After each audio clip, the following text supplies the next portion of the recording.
Animals are wonderful creatures that we get the pleasure of sharing this whole planet with.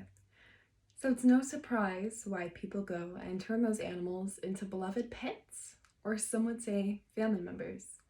Studies show that when people own pets, their stress levels go down, which makes their blood pressure go down, which makes their heart rate go down, and collectively helps their physical health because it lowers their risks for any cardiac diseases. Not only did the studies find that it helps physical health, it helps emotional health. Like I said, stress levels were lowered, which meant people were more joyful, more peaceful, and all in all, they just loved having that companion around. So pets do these wonderful things for us. Shouldn't we try to give back to them? Today, I'm hoping to persuade you, so the next time you go to get a pet, you choose to adopt one instead of shop for one. I will really be talking about the adoption versus purchase of cats and dogs. However, do keep in mind that you can adopt smaller animals like rats and guinea pigs, or even farm animals like horses or ducks. There are many options when it comes to adopting a pet, so please keep that in mind. But let's go ahead and jump into it. The first point I want to make is how adoption benefits the owner. And adoption is often a lot cheaper than purchasing an animal. So let me go ahead and give you a situation. Say you are wanting to get a dog. So you go to your local breeder and you are inquiring about Labrador Retrievers. So you go and you find this cute little golden Labrador Retriever.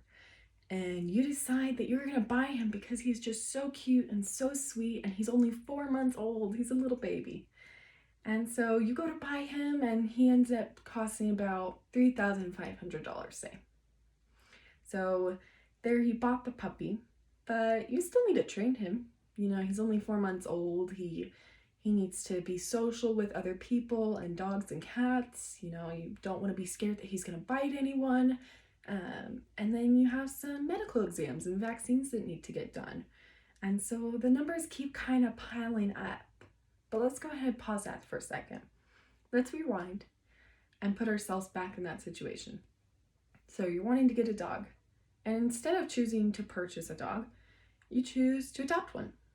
So you go to your local shelter and you say, do you have any Labrador Retrievers? And they say, well, we don't here, but since you're here already, you know, we have this medium-sized dog. It's very friendly. It's around 2 years old.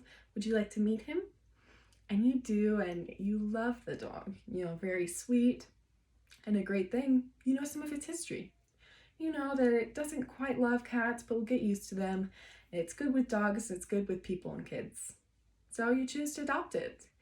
And it ends up costing about $500 for that adoption fee. So let's go ahead and look at these two numbers. That's exactly what pactforanimals.org showed us. It gave us these two situations just to show the price difference between the two.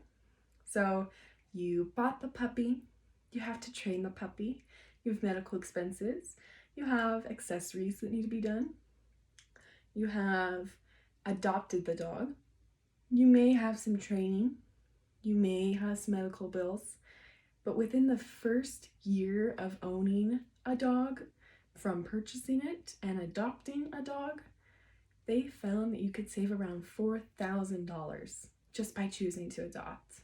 And that's a great amount of money to be able to save. But adoption doesn't only benefit the healthier wallet, it benefits you emotionally. Let me go ahead and give you a personal example. So I had bought a lab and I loved that dog. She was very sweet, very smart, great dog. I never regret buying her. But then the next dog I got, I decided to adopt it. You know, I went and I found this kind of funky dog because I wanted that challenge. And I found that when I adopted instead of shopped for a dog, I felt better emotionally because I knew the good that I'd just done. And I talked with other pet owners about this, you know, ones that had adopted, or ones that have always adopted, or ones that have bought pets and then chose to adopt, and they all said the same thing, that when you choose to adopt instead of shop, you feel better because you know what you've just done. You know that you have just saved that animal. That animal may not have gotten the chance if you had not come along and picked him up. So those are just a few ways that adoption helps the owner. But let's talk about how adoption helps the animal. So directly, you are helping that animal by saving it. You're saving it emotionally, you're saving it physically. Physically, you're taking it out of that shelter environment and you're giving it food, you're giving it water, you're providing a safe place for it.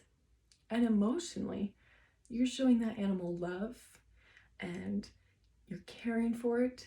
And that animal may not have received something like that in a very long time or ever. But not only are you saving that animal physically and directly, you're saving other animals indirectly. The first way you're doing this is you're kind of feeding into this great cycle.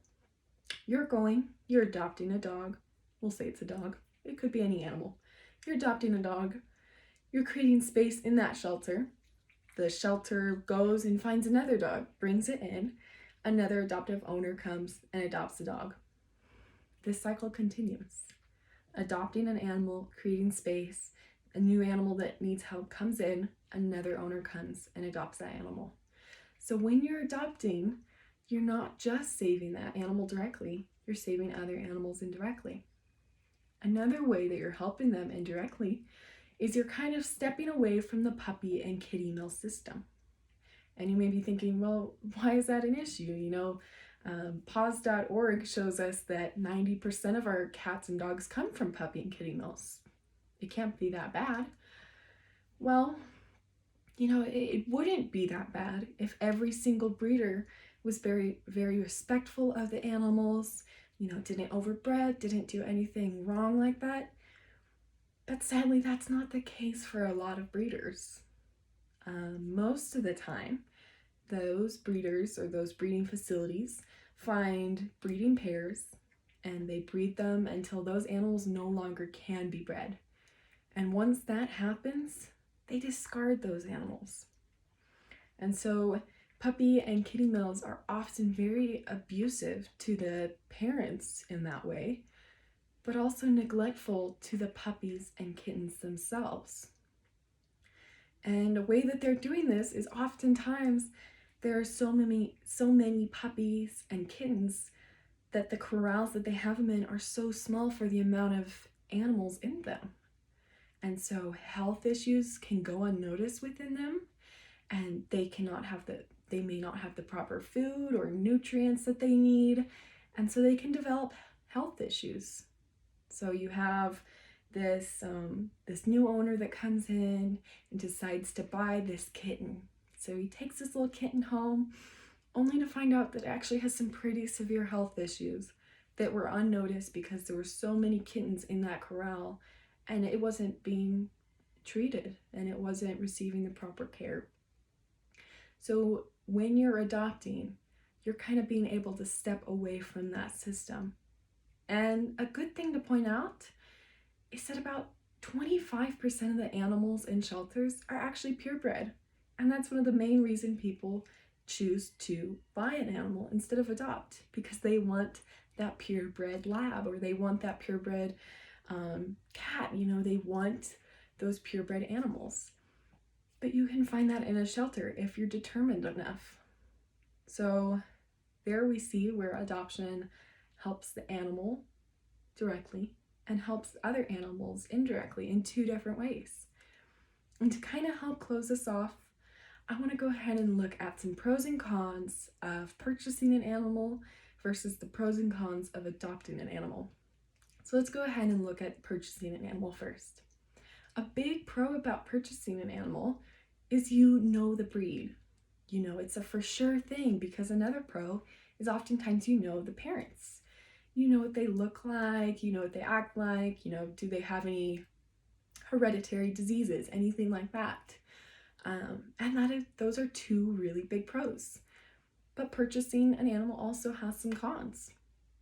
A big con that we talked about before is it's expensive. It is very expensive. And you can generally go and adopt an animal for a much cheaper amount. Another con of purchasing an animal is you're feeding into that breeding system. And we talked about why that can be an issue. There definitely can be respectful breeders out there, but a lot of the times there aren't. And that's the tough thing. And then the third con that I want to talk about is you don't exactly know how this animal is going to act. You know its breed, you know generally how that breed is supposed to act, but you don't know how this individual animal is going to react to cats, it's going to react to other dogs, people, unless you train it. And so there you have an animal that's just a little baby when you get it, and you just kind of have to hope that it's not going to be too sensitive to those things. So we talked about pros and cons of purchasing an animal. Let's go ahead and jump over to adopting an animal. A big pro of adopting an animal, which I've said it before and I'll say it again and again, you're saving a life. You're saving that animal's life physically, emotionally, and you're saving other animals' lives indirectly. Another big pro is oftentimes you know the history of the animal. You know why it came to the center. You know how it reacts to dogs, cats, other people, kids, things like that. And even if, say, the previous owners of that animal came to the shelter to drop him off and may have lied about some of those things, that shelter will most likely want you to bring your family members. It will want you to bring your dogs, cats, if you have them, to see how that animal interacts with them. And that is the same thing for if the animal was just dropped or if the animal was just found on the street. Oftentimes that shelter will kind of want to see how it reacts, how it does. Another pro is that oftentimes that animal will be vaccinated, it'll be spayed or neutered, and they'll make sure that it is healthy. And if it's not, they should disclose that information because they want to make sure that that new owner is in it for the long haul. Another pro of adoption is you have choices. You can go to that shelter and you can find the scraggliest looking animal or the sickest animal because you want that challenge. But you don't have to do that. You can go and you can get a young, healthy animal and still make an impact. But, I don't want to seem unbalanced here. Adoption definitely has its cons. A big con is oftentimes you don't know the breed. It may not be a for sure thing. You don't know the parents unless that animal was born there. Say, they got a mother dog and it had puppies at the shelter. Then you know the mom, but you still don't know who the other parent is. So a big con about adoption is, you oftentimes won't get to know the breed. They can do testing for it and they can try and kind of guess, but a lot of times you don't get to know that. So it takes an owner that's okay with that kind of mysterious past.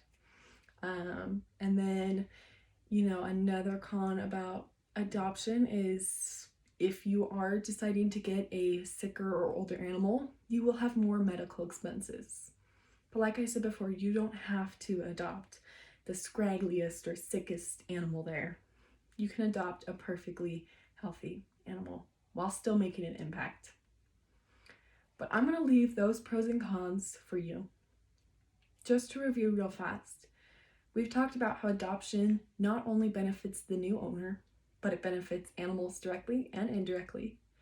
We've talked about pros and cons of purchasing an animal versus adopting an animal. And in the end, I have to leave this information to you, the listener. I want to close this off just by saying this. Every animal has the possibility to be great or a bad animal. In the end, it's about the love you give to that animal and the training you put in. And I want to thank you immensely for listening today.